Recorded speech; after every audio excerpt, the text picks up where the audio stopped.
بسم اللہ الرحمن الرحیم۔ عزیز طلباء، آج ہم پڑھیں گے رومی خطہ۔ اس سے پہلے ہم پڑھ چکے ہیں مونسونی خطہ اور دنیا کے بڑے خطے اور خطے کا تصور وغیرہ ہم پہلے اسباق میں پڑھ چکے ہیں۔ تو سب سے پہلے آج ہم پڑھیں گے رومی خطے کا محل وقوع اور اس خطے کے اندر کون کون سے ممالک شامل ہیں۔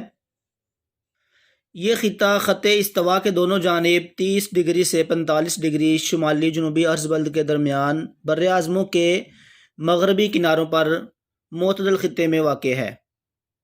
اس خطے میں بر اعظم شمالی امریکہ میں امریکہ کا جنوبی کیلیفورنیا، بحیرہ روم کے ارد گرد کا ساحلی علاقہ، جس میں بر اعظم ایشیا کے ممالک شام، ترکی، لبنان، اردن، فلسطین اور اسرائیل، بر اعظم یورپ میں اسپین، اٹلی، یونان، بر اعظم افریقہ میں مصر، تیونس، الجیریا اور مراکش کے ممالک، بر اعظم جنوبی امریکہ میں چلی کا مغربی ساحلی علاقہ اور آسٹریلیا کے مغربی اور جنوبی ساحلی علاقے شامل ہیں رومی خطے کے اندر۔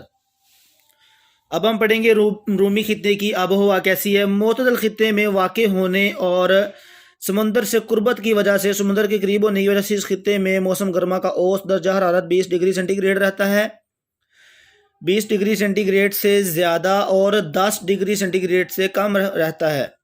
اس خطے میں مونسون خطے کے برعکس یعنی مونسون خطے کے الٹ زیادہ تر بارش موسم سرما میں ہوتی ہے، جبکہ موسم گرما خشک رہتا ہے۔ زیادہ تر بارش بر اعظموں کے مغربی ساحلوں پر ہوتی ہے۔ انسانی سرگرمیاں کیا ہیں اس خطے کی؟ بحیرہ روم کا خطہ پوری دنیا میں خوشگوار اور معتدل آب و ہوا کی وجہ سے پہچانا جاتا ہے۔ اس وجہ سے اس خطے میں آبادی کی گنجانیت زیادہ ہے۔ اس خطے کی اہم معاشی سرگرمی زراعت ہے۔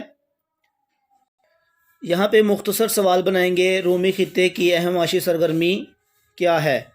رومی خطے کی اہم معاشی سرگرمی زراعت ہے۔ موسم سرما کے حالات زراعت کے لیے بہت موافق ہیں، بہت موزوں اور بہتر ہوتے ہیں۔ یہ خطہ گندم، جو، انگور، زیتون اور مالٹے کی پیداوار کے لیے پوری دنیا میں پہچانا جاتا ہے۔ یہ ہے مختصر سوال نمبر 5 کا جواب۔ یہ خطہ گندم، جو، انگور، زیتون اور مالٹے کی پیداوار کے لیے پوری دنیا میں پہچانا جاتا ہے۔ یہاں تک مختصر سوال نمبر 5 کا جواب ہے۔ گھاس کے میدانوں میں غلہ بانی کے لوگوں کا اہم پیشہ ہے۔ زرعی پیداوار کی مناسبت سے یہ خطہ گندم سے بنی بیکری مصنوعات، اونی کپڑے اور مشروب وغیرہ بنانے کی صنعت کے لیے پوری دنیا میں مشہور ہے۔ یہ انسانی سرگرمیاں مکمل پیراگراف تفصیلی سوال نمبر 3 کا جواب ہے۔ رومی خطے کی انسانی سرگرمیاں کون کون سی ہیں؟